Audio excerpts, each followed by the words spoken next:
உங்கள் அபிமான எழுத்தாளர் ஜெயலட்சுமி கார்த்திக்கின் ஆடியோ நாவல் சேனல். ஒவ்வொரு அத்தியாயமும் கேட்டு லைக் பண்ணி கமெண்ட் பண்ணுங்க. மறக்காம சப்ஸ்கிரைப் பண்ணிடுங்க. அப்பதான் கதைகளோட அப்டேட் உங்களுக்கு நோட்டிபிகேஷன்ஸா கிடைக்கும். எனக்கு எலக்ட்ரானிக்ஸ்னா அவ்வளவு ஆர்வம். ஆசையா அத பத்தி தேடி தேடி படிப்பேன். ஆனா காலேஜ் சேரும்போது பாட்டி அதை எடுத்து படிக்கவில்லை. என்னைக்கு சின்ன சின்ன எலக்ட்ரானிக் பொருள் வச்சு ஏதாவது செய்யணும்னு ஆசை. ஸ்ரீயின் சின்ன சின்ன ஆசைகள். அத்தியாயம் 5. வான்மதி சங்கடமாக நிற்பதை பார்த்த அசோக், சங்கடப்படாதமா தங்கச்சி, என்னமோ நடந்திருக்குன்னு புரியுது, ஆனா என்னன்னு தெரியல, அவ்வளவுதாமா, பொறுமையா சொல்லு, எங்களுக்கும் சொல்ல சில விஷயங்கள் இருக்கே என்றார். அண்ணா, பொண்ணு பெங்களூர்ல வேலை பாக்குறான்னு சொன்னோம்ல, நீங்க கல்யாணத்தை முன்னக்கூட்டி வச்சத இவர் எங்க கிட்ட சொல்லல. ஆனா 2 நாள் முன்னாடி கிளம்பி வர சொல்லி பொண்ணுக்கு சொல்லிருப்பார் போல. நேத்து காலையில தான் பட்டு எடுக்க கிளம்பினோம்.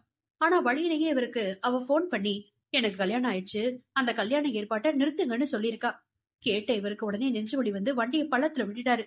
நேற்று சாயங்காலம் தான் இன்னைக்கு கல்யாணம், என் நண்பனுக்கு என்ன பதில் சொல்லுவேன்னு ஒரே அழுக. அப்புறம் தான் சின்ன பாப்பா கிட்ட பேசி கல்யாணத்துக்கு ஒத்துக்க வச்சோம். பாப்பா காலேஜ் முடிச்சிட்டா, ரொம்ப சாதுவான பிள்ளை. எங்க மாமியார் வளர்ப்பு, தப்பா நினைக்காம அவளை நல்லா பாத்துக்கோங்க என்றார் வான்மதி. நெடிய மூச்சொன்றை வெளியிட்ட அசோக், நேத்து 4 மணி வரைக்கும் வீட்டுல இருந்த பெரிய பையன் திடீர்னு காணாம போயிட்டாமா. ரூம்ல எனக்கு இந்த கல்யாணம் வேண்டாம், மன்னிச்சிடுங்கன்னு ஒரு லெட்டர். இங்க அந்த பொண்ண மணமேடு வரைக்கும் அழைச்சிட்டு நிறுத்திட முடியுமா கல்யாணத்தை சொல்லு? அதுவும் என் நண்பன் மகள. அதான் என் சின்ன மகனை வச்சு கல்யாணம் பண்ணிக்கலான்னு வந்தோம் என்றார் பொறுமையாக.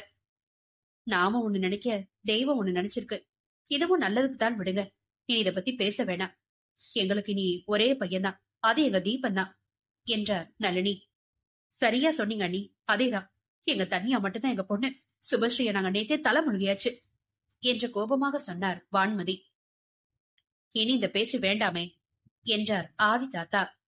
சரிங்கப்பா என்று வான்மதி சொல்லவும் பெரியவருக்கு அவரை மிகவும் பிடித்து விட்டது. அனைவரும் மேகநாதரிடம் விடைபெற அவரோ, என் பொண்ணு தன்யா ரொம்ப அப்பாவி அசோக், கொஞ்சம் நல்லா பாத்துக்கோ என்றதும், இனி அவ எங்க பொண்ணுடானாதா என்றார் அசோக் மென்மையாக. இப்போதைக்கு எங்களால வரவோ இல்ல மறுவீடு அழைக்கவோ முடியாதண்ணா என்று வான்மதி வருத்தம் கொள்ள, அதெல்லாம் ஒண்ணும் பிரச்சனை இல்லம்மா, எப்படியும் தீபுவுக்கு லீவ் இருக்காது, நாளைக்கே கிளம்பினாலும் ஆச்சரியப்படுறதுக்கு இல்ல, அதனால அந்த கவலை எல்லாம் வேண்டாம் என்று அசோக் சொன்னதும் கிருஷ்ணன், மாமா, நானும் நிருபம் இங்க இருந்துட்டு நாளைக்கு வரோம், நீங்க பொண்ணு மாப்பிளைய கூட்டிட்டு ஊருக்கு போங்க என்றார். நிருபா முதல் மேகநாதன் வரை புரியாமல் விழிக்க, என்ன எல்லாரும் முழிக்கிறீங்க? கல்யாணத்துக்கு எல்லாம் செட்டில் பண்ண வேண்டாமா? மாப்பிள்ளைக்கு மாமனார்னா எனக்கு அப்பா முறை, அவர் இப்படி பெட்ல இருக்கும்போது துணைக்கு ஆள் வேண்டாமா? நானும் நிருபம் இருக்கோம், டாக்டர் கிட்ட பேசிட்டேன், நாளைக்கு வீட்டுக்கு கூட்டிட்டு போங்க, ஆனா இனிமே கவனமா பாத்துக்கணும்னு சொல்லியிருக்காரு என்றார். எப்போதும் கிருஷ்ணன் இப்படித்தான், அடுத்தவர் இடத்திலிருந்து யோசிப்பவர், அன்பானவர்.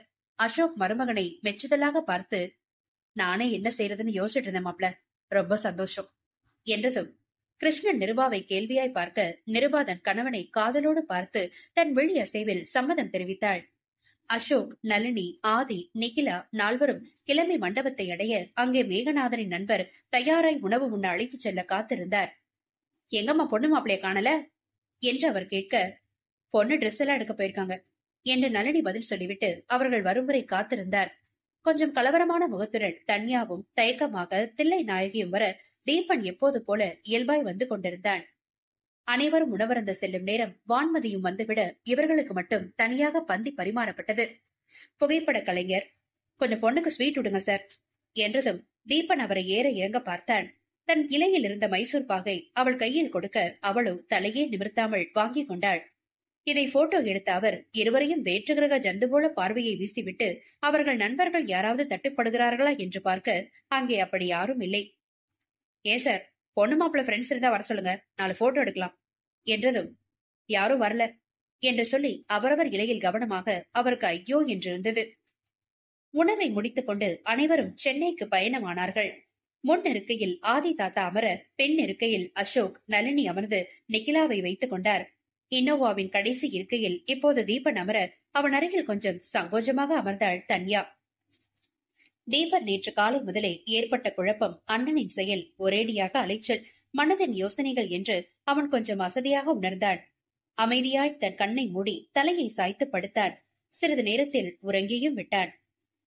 அசோக் வீட்டிற்கு சென்றதும் செய்ய வேண்டிய விஷயங்களை நளினியோடு பேசிக் கொண்டு வர நிக்கிலாவும் உறங்கி இருந்தாள் தன் பாட்டியின் மடியில். ஆதி யோசனையாக முன்னிருக்கையில் அமர்ந்தபடி கலவரமான முகபாவனைகளோடு இருந்த தன்யாவை கண்ணாடி வழியாக பார்த்து கொண்டிருந்தார். அவளின் குழந்தை முகம் அவருக்கு நிறையவே பிடித்தது. அதிலும் வண்டு போல அங்கும் இங்கும் அலையும் கண்ணின் கருமணிகளை கண்ட அவருக்கு அவளின் பயம் புரியாமல் இல்லை. ஆனால் அதற்கு அவரால் ஆவது ஒன்றுமில்லையே. பெருமூச்சு விட்டு கண்ணை மூடிக்கொண்டார். கார் விழுப்புரம் வரை அனைவருமே தூங்கிக் கொண்டு வர டிரைவர் அசதியாக உணர்ந்ததால் ஒரு தேநீர் கடையில் வண்டியை நிறுத்தினார். வண்டி நின்றதை உணர்ந்து அனைவரும் எழ தீபன் தன் தோள் மீது துயில் கொண்டிருந்த தன் மனைவியை பார்த்ததும் புன்னகை பூத்தது அவன் அதரங்களில். அசோக் அனைவருக்கும் தேநீர் வாங்கித்தர அவளை கன்னத்தில் மெதுவாக தட்டி எழுப்பினான் தீபன். அதே நேரம் நிக்கிலாவும் துயில் கலைந்து கண்ணை கசக்கிக் கொண்டு எழ அதே செயலை செய்து கண் வலித்த தன்யாவை கண்டு சிரித்து விட்டான் தீபன். தன்யா தனக்கான தேநீரை பெற்றவள் அப்போதுதான் ஒரு கையில் தேநீரும் மற்றொரு கையில் நிக்கிலாவுக்கு பாலையும் வைத்துக் கொண்டு நின்ற மாமியாரை கண்டாள். தன் கையில் இருந்த தேநீரை தீபன் கையில் திணித்தவள் நளினியிடமிருந்து பாலை பெற்று அழகாக அதை ஆற வைத்து நிக்கிலாவோடு கதை பேசியபடி அவளை பருக வைத்தாள். நளினி, நல்ல வேலைடமா, நீயே குடிக்க வச்சுட்ட, இல்லனா இதுக்கு அவ ஒரு ஆர்ப்பாட்டமே பண்ணிருப்பா என்று நிம்மதியாக கூறினாள். தன்யா சிரித்தபடி, அவங்க கவனத்தை மெல்ல திருப்பிட்டு கையில பாலை கொடுத்து அது பாட்டுக்கு வயிற்றுக்குள்ள போயிடும் என்று சிரித்தாள். அவளின் இந்த குழந்தைத்தனமான பேச்சும் செயலும் அசோக் மற்றும் நளினியை கவர்ந்தது. தீபனோ அவளுக்கும் நிக்கிலாவுக்கும் பெரிய வித்தியாசம் இருப்பதாக தோன்றாததால் அவன் அதை பற்றி எல்லாம் ஆராயவே இல்லை. அப்பா, ஆபீஸ்ல நாளை மறுநாள் வரதான் லீவு, அதனால நான் சனிக்கிழமை காலையில அங்க இருக்கணும் என்றான். ஏண்டா, சனி ஞாயிறு இருந்துட்டு திங்கள் போக கூடாதா என்று ஆதி தாத்தா கேட்டதும் தீபனோ, தாத்தா வெள்ளிக்கிழமை போக வேண்டியது, ஏதாவது பிளான் வச்சிருப்பீங்கன்னா ஒரு நாள் தள்ளி வச்சேன். எனக்கு முக்கியமான ப்ராஜெக்ட் வேலை இருக்கு தாத்தா, என் வேலை பத்தி உங்களுக்கு தெரியாதா? சரிப்பா, அப்பா ஏதோ ஆசையில கேக்குறாரு தீபன், விடு. நீ நாளை மறுநாள் சாயங்காலம் கிளம்பு, டிக்கெட் போட்டுக்கோ, நாளைக்கு குலதெய்வ கோயிலுக்கு போயிட்டு வந்துடலாம் என்று அசோக் அனைத்து பேச்சுக்கும் கேள்விகளுக்கும் முற்றுப்புள்ளி வைத்தார். பயணம் தொடர வழி நெடுக நிக்கிலாவின் கற்பனை கதைகளை ஆர்வமாக கேட்டு தலையாட்டி கொண்டு வந்தாள் தன்யா. நிக்கிலாவின் கதைகளை சிறிது நேரத்திற்கு மேல் கேட்க முடியாமல் தீபன் தான் தவித்தான். அவள் கதைகளில் யானை பறந்தது, குயில் பேசியது, முதலை வேலைக்கு வேறு சென்றது. ஆனால் தன்யாவோ, அப்படியா, பரவாயில்லையே, அச்சச்சோ என்று அவள் சொல்லும் ஒவ்வொரு விஷயத்துக்கும் அபிநயம் பிடித்துக் கொண்டு வர தீபன் அவளை விசித்திர பிறவி என்றே நினைத்தான். சென்னையை அடைந்து வீட்டை நெருங்குகையில் அங்கே இவர்களை ஆவலாக வரவேற்க காத்திருந்தனர் சுற்றமும் நட்பும். ஆலம் சுற்றி புது மணப்பெண் வீட்டிற்குள் நுழையும் போது மாலை தாண்டி இருந்தது. பூஜை அறையில் அவள் விளக்கேற்றி கண்கள் மூடி வேண்டிக் கொள்ள அவளை அறியாமல் ஒரு துளி கண்ணீர் வெளியேறியது. நேற்று காலை வரை பட்டாம்பூச்சி போல சிறகடித்து பறந்தவள் ஒரே நாளில் வாழ்வில் நேர்ந்த மாற்றங்கள் அவளை முற்றிலும் வலுவிழக்க வைத்திருந்தது. மதுரையை விட்டு கிளம்பிய நொடியில் இருந்து சஞ்சலத்தில் உழன்றவள் இப்போது கடவுள் முன்னால் அத்தனை வாரங்களையும் இறக்கி வைக்க நினைத்தாள். அம்மா மீனாட்சி தாயே, என்ன நினைச்சு நீ எனக்கு இப்படி ஒரு திடீர் வாழ்க்கையை அமைச்சு கொடுத்தான்னு தெரியல.